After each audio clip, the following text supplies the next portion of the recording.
Good evening class. कल के lecture को आगे बढ़ाते हुए हम लोग ये देखते हैं कि कल हमने देखा था, पिछले लेक्चर में हमने ये देखा था कि एक अच्छे टीचिंग मेथड का चुनाव कैसे करना चाहिए, उसका क्राइटेरिया क्या क्या होना चाहिए। तो कुछ हम लोगों ने डिस्कस किया था और अभी हम डिस्कस कर रहे हैं कुछ ऐसे मेथड्स जिनको कुछ एजुकेशनिस्ट लोगों ने बताया है।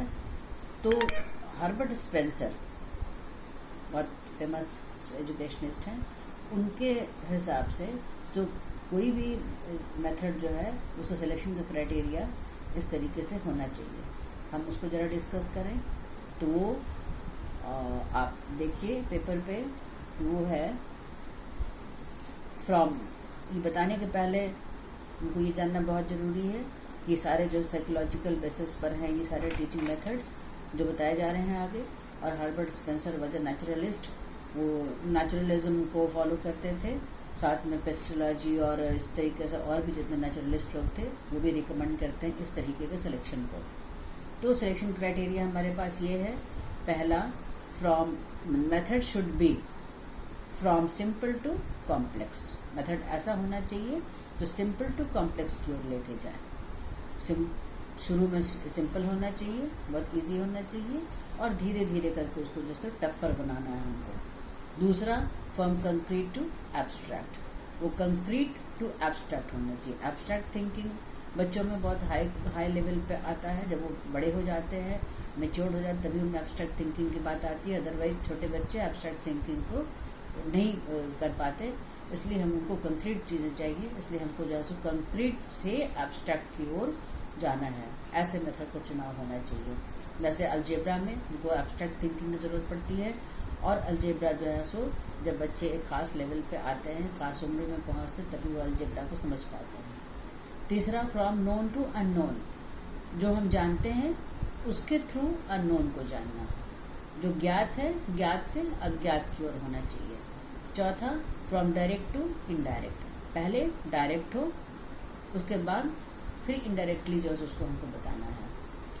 पांचवा फ्रॉम डेफिनेट टू इनडेफिनेट, जो कुछ निश्चित है उस निश्चित को जानते हुए अनिश्चित को जानना, ये तरीका होना चाहिए। फिर from empirical to rational, from इसको सातवां है एम्फेसिस ऑन सेल्फ लर्निंग। इन सारी चीज़ों के साथ साथ मेथड ऐसा होना चाहिए कि सिर्फ टीचर ही नहीं बताए बल्कि बच्चों में सेल्फ लर्निंग क्या भी उसमें होनी चाहिए, ज़रूरत भी होनी चाहिए और बच्चे उस मेथड के द्वारा सेल्फ लर्निंग को भी प्रमोट बच्चों के लिए किया जा सके। आठवां मेथड शुड बी इंटरेस्टिंग, जो भी मेथड है उसको जो है सो इंटरेस्टिंग होना बहुत ज़रूरी है, बच्चों की रुचि के अनुसार हो और बच्चे उसमें इंटरेस्ट लेके पढ़ें, मोटिवेशन हो। इस तरह के मेथड्स को चुनना चाहिए। जब भी मेथड्स हम चुने तो हर्बर्ट स्पेंसर के अनुसार या फिर जो साइकोलॉजी के समर्थक हैं उनके अनुसार जो है सो बच्चों के लिए वही चाइल्ड सेंटर्ड सिस्टम है और इसमें जो है सो बच्चों के ज़रूरत को ध्यान रखा गया है। तो हमारा मेथड जो है सो अकॉर्डिंग टू दिस क्राइटेरिया होना चाहिए, ये इनका कहना है। इसके अलावा अब एक बेसिस और है, that is principal of teaching, इसको हम छोड़ नहीं सकते। तो प्रिंसिपल्स ऑफ टीचिंग जो है उसके अकॉर्डिंगली सिलेक्शन ऑफ मेथड्स जो है सो वो उसका क्राइटेरिया क्या होना चाहिए, कि अलग अलग तरीका है चुनने का। तो हमको इन सबको मिला जुला के एक अच्छा मेथड चुनना चाहिए, वो हमको और वो मेथड जिसका आउटपुट द बेस्ट हो। तो according to principle of teaching ये क्राइटेरिया है कुछ इस तरीके के। पहला जो है वो है principle of learning by doing. Learning by doing भी नेचुरलिज्म को ही का ही समर्थन करता है। नेचुरलिज्म कहता है कि आप करके सिखाइए, बच्चे करके सीखें, वो जो ज्ञान उनको मिलता है वो ज़्यादा निश्चित होता है, ज़्यादा अच्छा होता है और हमेशा के लिए वो रह जाता है, उसको वो भूल नहीं पाते और अच्छी होती, ऐसी लर्निंग सबसे अच्छा माना जाता है। इसलिए लर्निंग बाय डूइंग को प्रमोट करना चाहिए। तो हमारा मेथड ऐसा हो कि सिर्फ बताया न जाए बल्कि करके सिखाया जाए, बच्चे करके सीखें उसको। दूसरा वो ये प्रिंसिपल ऑफ इंडिविजुअल डिफरेंस, हमेशा मेथड चूज करते समय इस बात को ध्यान में रखना जरूरी है कि बच्चों में वैयक्तिक विभिन्नता होती है, कोई बच्चा दूसरे की कॉपी नहीं है, कोई आदमी दूसरे की कॉपी नहीं है। इसलिए हमको ध्यान में यहाँ रखना बहुत ज़रूरी होगा मेथड सेलेक्ट करने के समय कि आप ध्यान दीजिए कि सारे बच्चे अलग अलग हैं, सब में अलग अलग योग्यताएं हैं, अलग अलग अभियोग्यताएं हैं, उनकी स्किल्स अलग हैं, उनके हर क्वालिटीज़ अलग हैं, तो उसके अकॉर्डिंग उनके मेरिट्स, उनके डिमेरिट्स सब अलग अलग हैं। तो उस हिसाब से हमारा मेथड का चुनाव होना चाहिए, ना कि सिर्फ एक तरह के बच्चों के लिए होना चाहिए। तो विभिन्न तरह के बच्चे हैं, उन सारे बच्चों के लिए को ध्यान में रखते हुए मेथड का चुनाव होना चाहिए। उसमें कुछ बच्चे डिसेबल्ड भी हो सकते हैं, उनका भी ध्यान रखना बहुत ज़रूरी है। तो इस तरीके से हमको इंडिविजुअल डिफरेंस को भी ध्यान रखना ज़रूरी है। तीसरा, principle of motivation. Principle of motivation क्या है? मेथड जो होना चाहिए उसको बहुत ध्यान देना इस बात पे ज़रूरी है कि हमारे उस मेथड में मोटिवेशन का स्थान होना चाहिए। जब भी हम पढ़ा रहे हैं तो बच्चों को हम जो है उसके लिए प्रेरित करते रहें कि वो अच्छा कर रहे हैं या कुछ जो हो रहा है वो आगे और कैसे अच्छा होगा, और अच्छा करने पर उनको जो है प्रोत्साहन मिलना चाहिए। तो इस तरीके से मोटिवेशन का भी उसमें स्थान होना बहुत ज़रूरी है। प्रोत्साहन से बच्चों में पढ़ाई के लिए उत्साह डेवलप होता है। तो मैथमेटिक्स में तो ये और ज़रूरी है कि हम उनको मोटिवेट करें, उनको प्रोत्साहन दें और गलती होने पर भी उनको समझा के आगे बढ़ाएं। चौथा, principle of correlation.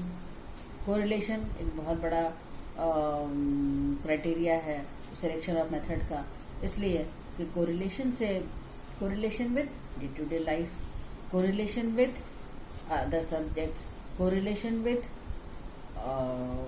their problems, correlation with the other branches of mathematics also। तो इस तरीके से कोरिलेट करके जब हम पढ़ाएंगे तो बच्चे जो है सो एक बिगर कैनवस की तरफ जो है सो वो समझ पाएंगे। और सबसे बड़ी बात है कि उनके अंदर ये मिथ नहीं आ पाएगा कि मैथमेटिक्स एक अलग तरह का सब्जेक्ट है और इसका संबंध कहीं और किसी सब्जेक्ट से नहीं है। ऐसा नहीं है, mathematics day to day life से जुड़ा हुआ है और बिना मैथमेटिक्स के जो हम किसी भी लाइफ में कहीं भी एक कदम आगे नहीं बढ़ा सकते। और इसलिए हमको सारी चीज़ों को रिलेट करके पढ़ाने से इसमें बच्चों में रुचि भी उत्पन्न होती है और बच्चे इसमें प्रोत्साहित भी महसूस करते हैं। इसलिए डे टू डे लाइफ का प्रॉब्लम्स भी उसमें सॉल्व होता रहता है। तो इस तरीके से उनको हमेशा को रिलेट करके ही जो है मैथमेटिक्स के टॉपिक्स को पढ़ाना चाहिए। पांचवा, principle of linking with previous knowledge of child. ये तो बहुत ज़रूरी है क्योंकि जो पिछला ज्ञान है, पिछले क्लास का ज्ञान है, पिछले चैप्टर का ज्ञान या उस सब्जेक्ट से रिलेटेड जो भी पहले का ज्ञान है, उस पहले ज्ञान से लिंक करते हुए पढ़ाना चाहिए, बहुत ज़रूरी है। छठवां है प्रिंसिपल ऑफ डिस्ट्रीब्यूशन। सातवां प्रिंसिपल ऑफ रिपीटिशन, रिपीट करना बहुत ज़रूरी है। आठवां है प्रिंसिपल ऑफ सर्टेन ऑब्जेक्टिव्स, और भी बहुत सारे ऑब्जेक्टिव्स उनको फॉलो करना चाहिए। और नौवां जो बहुत इंपॉर्टेंट है वो प्रिंसिपल ऑफ इवैल्यूएशन, मूल्यांकन होते रहना चाहिए क्लास में भी, क्लास के बाद भी। तो ये हमारे 9 प्रिंसिपल्स हैं जिनको ध्यान में रखना बहुत ज़रूरी है।